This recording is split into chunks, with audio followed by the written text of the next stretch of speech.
some bullshit? Yeah. Imagine you walk up to John and you say, "Hey, can I sleep on your couch?" And like the first thing he does is make fun of how you play video games. That's crazy to me. That's crazy to me.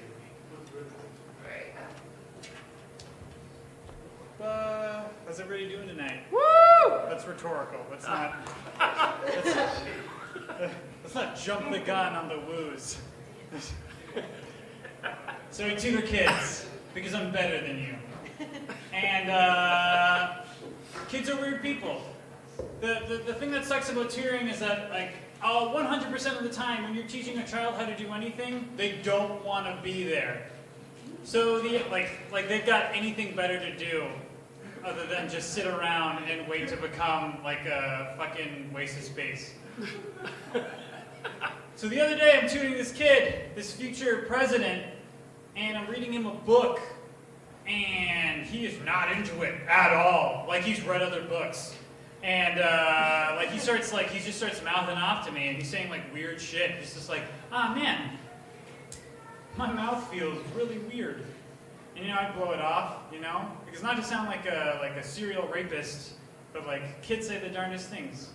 Like you ignore it. Yeah, there's a thinker comment. You gotta work your way out.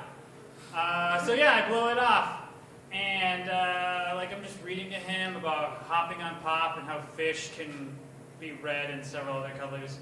I turn to him and I go, "Huh, you understand how these words rhyme?" And like a fucking maniac, he puts his hand in his mouth and he pulls out a tooth. And here's what's going on in my brain. I don't immediately think, "Oh, he lost a baby tooth." I immediately go, people don't lose teeth. He just wants to get out of here. And I just start screaming. What kind of crackhead defense mechanism is that? You just rip out a tooth? What's the matter with you? And I don't handle this well. I just immediately start screaming. All right, I start like, "Holy fuck, are you kidding? And a tooth? What's the matter with you?" And because he's like 7, he starts weeping. Now, I don't know if you've ever been in a situation where a child is bleeding from the mouth and weeping, and you're asking, "What's the matter with you?"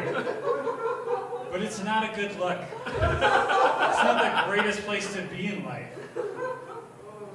Man, kids today, man, they're weird people. They're just pulling their teeth out of their heads. They're playing Fortnite. It's impossible to talk to them. I was teaching this kid, and I thought to myself, man, 100 years ago, you'd be in a factory right now. What happened to that? What happened to all the stick-to-itiveness of working at a factory? If he was in a factory and he pulled out a tooth, that would have been fine. I would have understood that. I was like, you know what? There's a lot of soot in the air. Shit's happening. You get to lose a tooth. That's fine, Devontae. That's fine. Man, that's what's missing with kids today. Not enough factories. Not enough minds. Can you imagine all of the great workplace stories that we'd have with each other if we were also working with 10-year-olds? Can you imagine leaving work and seeing the night shift come in and it's like a kid? He's got a Ninja Turtles backpack. And he's like, "Oh man, I gotta go to work today." I'm like, "What's wrong, little buddy? You don't want to work?" He's like, "Oh man, I'm working the night shift and I'm scared of the dark." That feels so good. You'd feel like you'd laugh because he doesn't know what life is like. Obviously he's not gonna figure anything else out to do. And that's how you'd start 5 o'clock. Fucking hell, man. So I was recently at this funeral as a guest, and I was shocked. Funerals are wild occasions. I'm a comedian, so I kind of interpret this. Death is funny, loss is not funny. Funerals, kind of funny. If you it's as funny as you are removed from the person. And the thing that got to me is that coffins are enormous.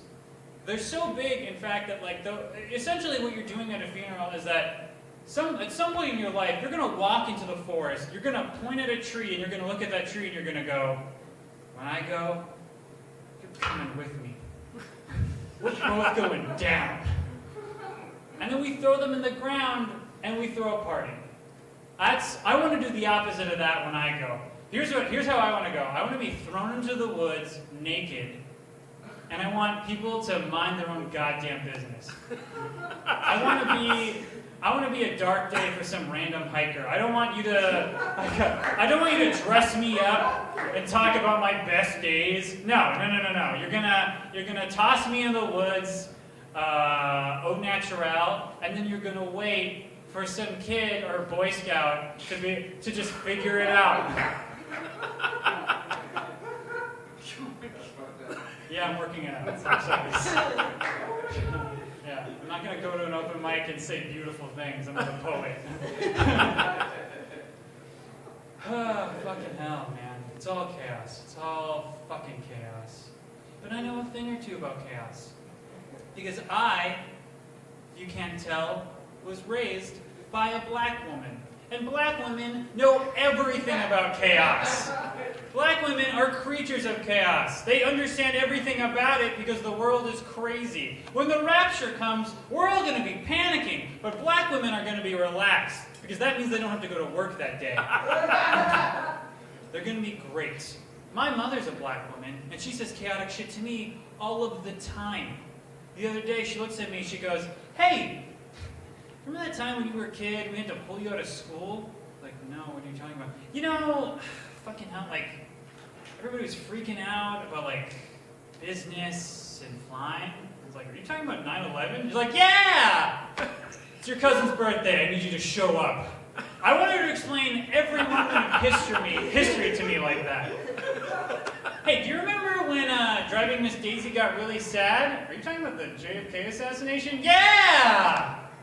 Hey, do you remember when all those Hawaiians forgot how to swim? Are you talking about Pearl Harbor? Yeah! Hey, do you remember when the original Mr. T got really hungry? Are you talking about the Last Supper? Yeah! Fucking chaos. All right, that's my time. I'm Aron Woldeslassie. Thanks so much.